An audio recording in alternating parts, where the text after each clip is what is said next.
Hello friends, स्वागत है आपका हमारे यूट्यूब चैनल परफेक्ट नॉलेज में। जैसा कि आपको पता है कि हमारा जो पिछला वीडियो हुआ था वो बेसिक से हुआ था। आज हम अनियर्स के अनुसार अम्ल और क्षार की परिभाषाओं को पढ़ने वाले हैं। देखिए, सबसे पहले तो क्वेश्चन कैसा आता है वो समझिए। तो क्वेश्चन हमारा आता है कि अनियर्स के अनुसार अम्ल और क्षार को परिभाषित कीजिए।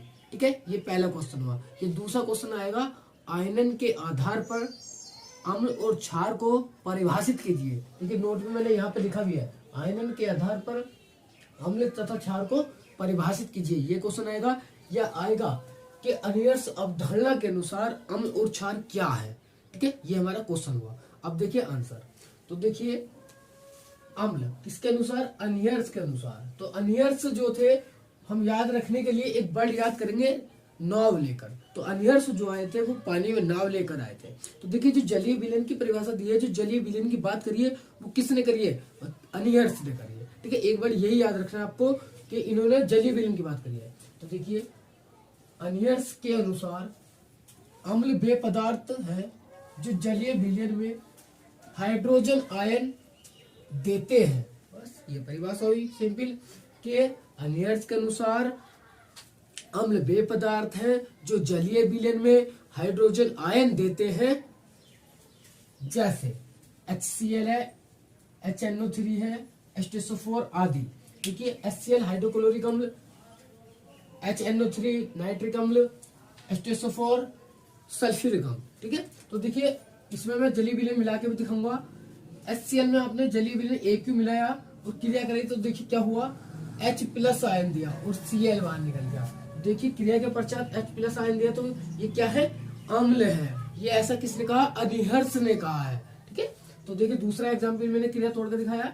नाइट्रिक अम्ल में जलीय विलयन मिलाया और क्रिया करी तो H+ और NO3 बाहर निकल गया, यानी कि H+ आयन हमारा आ गया। तो यही क्या कहा है अनियर्स ने अम्ल के बारे में, कि अगर हम इनकी क्रिया कराएं तो ये क्रिया के पश्चात H+ आयन देंगे, यानी कि हाइड्रोजन आयन देंगे। तो क्या होंगे? ये अम्ल होंगे। ठीक है, इस तरीके से अनियर्स ने कहा है। चलिए, ये तो हो कहते हैं इन्होंने अम्ल को। अब क्षार को क्या कहा है वो देखिए, कि अनियर्स के अनुसार क्षार वे पदार्थ है, यानी कि अनियर्स के अनुसार क्षार वे पदार्थ है जो जलीय विलयन में हाइड्रोक्साइड आयन OH निगेटिव देते हैं, NaOH KOH आदि। ये एग्जाम्पल है इसके। तो इन्होंने क्षार को क्या कहा कि अनियर्स के अनुसार क्षार वे पदार्थ हैं जो जलीय विलयन में हाइड्रोक्साइड यानी कि OH निगेटिव देते हैं।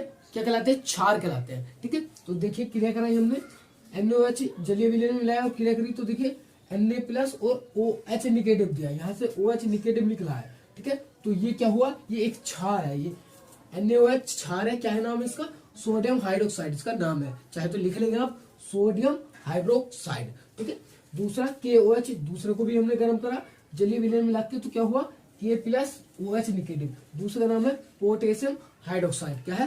Potassium hydroxide. ठीक है, तो इस तरीके से इन्होंने क्या कहा है कि अम्ल अनियर्स के अनुसार क्या कहा है अनियर्स ने? अम्ल वे पदार्थ हैं जो जलीय विलयन में हाइड्रोजन आयन देते हैं, H+ आयन देते हैं, अम्ल कहलाते हैं। और इन्होंने क्षार के बारे में क्या कहा कि क्षार वे पदार्थ हैं जो जलीय विलयन में जो जलीय विलयन में OH निगेटिव देते हैं, यानी हाइड्रोक्साइड आयन देते हैं।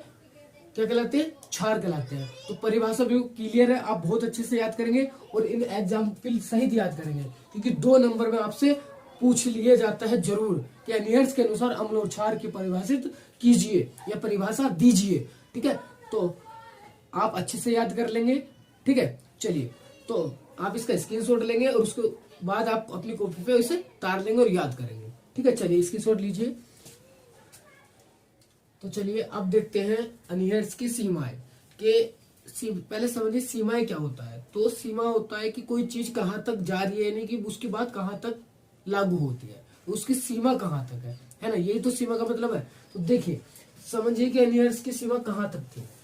तो पहली सीमा यह है कि अनियर्स की अवधारणा केवल जलीय विलयन में लागू हो रही थी। एक बात तो ये नोट करी गई कि इनकी जो अवधारणा थी वो केवल जलीय विलयन में लागू हो रही थी और कहीं नहीं हो रही थी। ठीक है, देखिए दूसरा क्या है कि SO2 MgCO CaO MgSO4 इत्यादि और भी है इत्यादि में H प्लस आयन अनुपस्थित मतलब नहीं है, देखो नहीं है ना, अनुपस्थित होने के बावजूद भी इनकी अम्लीयता व क्षारीयता का गुण क्यों है, अनिहर्ष नहीं बता पाए। यानी कि ये जो एग्जाम्पल है इसमें ना तो H है प्लस H है तो भी ये अम्लीय या क्षारीय क्यों है ये अनिहर्ष नहीं बता पाए, तो इसलिए इनकी सीमा ये यहाँ तक ही समाप्त हो गए थे।